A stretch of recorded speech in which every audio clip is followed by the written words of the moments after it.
तो भारत के लिए आज का दिन काफी खास है। आज संविधान दिवस है और देश संविधान की 75वीं सालगिरह मना रहा है। आज ही के दिन हमारे देश ने संविधान को अपनाया था। बाबा साहेब भीमराव अंबेडकर के नेतृत्व में हमारा संविधान बना, जिसके बाद इसे आज तक सर्वोपरि माना जाता है।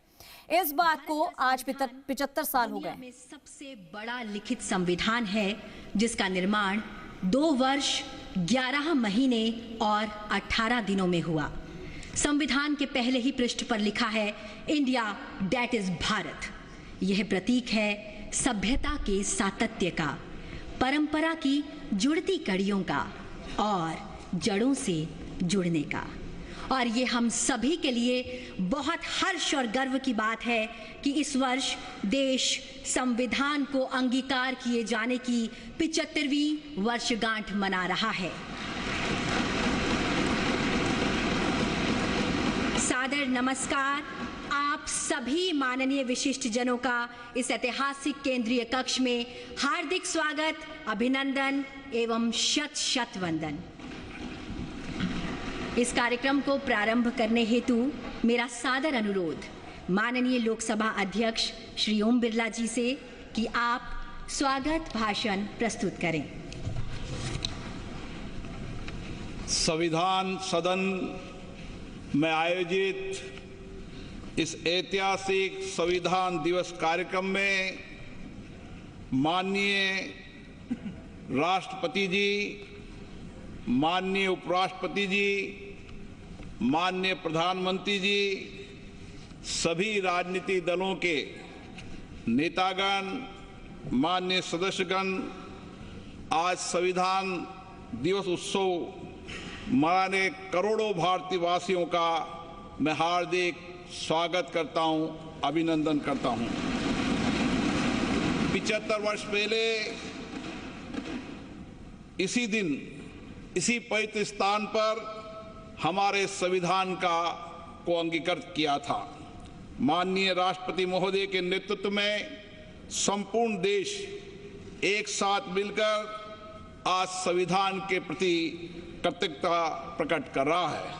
आज करोड़ों देशवासी संविधान की प्रस्तावना का पाठ कर देश को आगे बढ़ाने का संकल्प लेंगे।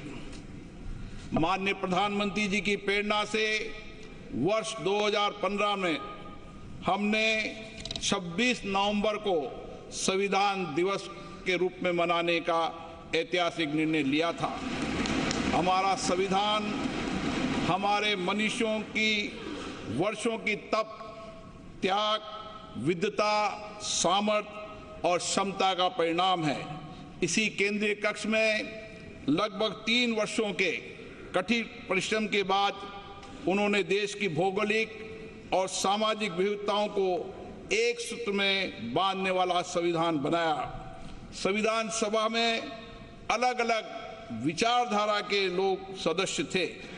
इसके बावजूद भी उन्होंने एक एक अनुच्छेद पर विचार किया, मंथन किया, पूरी गरिमा और मर्यादा से अपनी सहमति असहमति व्यक्त करते हुए संविधान की रचना की।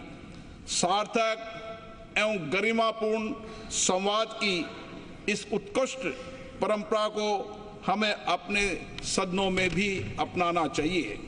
हमारा संविधान देश में सामाजिक आर्थिक बदलाव का सुधार रहा है। कर्तव्य काल में हम सामूहिक प्रयासों से विकसित भारत की और मजबूती से आगे बढ़ रहे हैं। इन 75 वर्षों में हमारी संसद के माध्यम से आम जनता के जीवन में सामाजिक आर्थिक परिवर्तन लाए गए हैं, जिससे लोकतंत्र में जनता की आस्था मजबूत हुई है।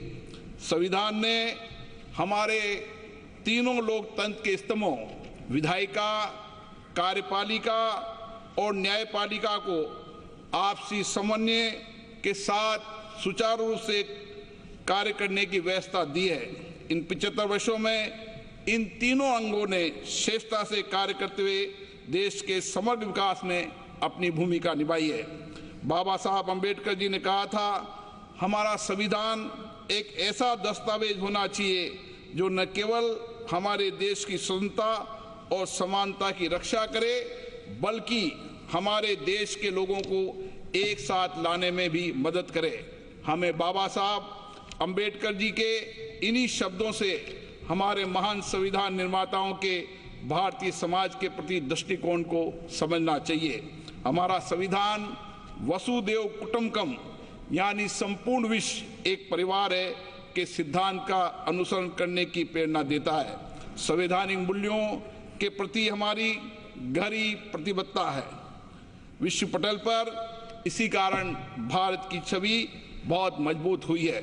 मैं सभी माननीय सांसदों से आग्रह करूंगा कि वह अपने अपने क्षेत्रों में संविधान के अंगीकार होने के 75 वर्ष को जनता की सहभागिता के साथ एक उत्सव के रूप में मनाए, जिससे राष्ट्र प्रेम की भावना और अधिक सुदृढ़ हो। जय हिंद। धन्यवाद मान्यवर। माननीय विशिष्टगण, भारत दुनिया का सबसे बड़ा लोकतंत्र है और संविधान हमारा ग्रंथ है। आइए अब भारत के संविधान की महिमा पर आधारित एक फिल्म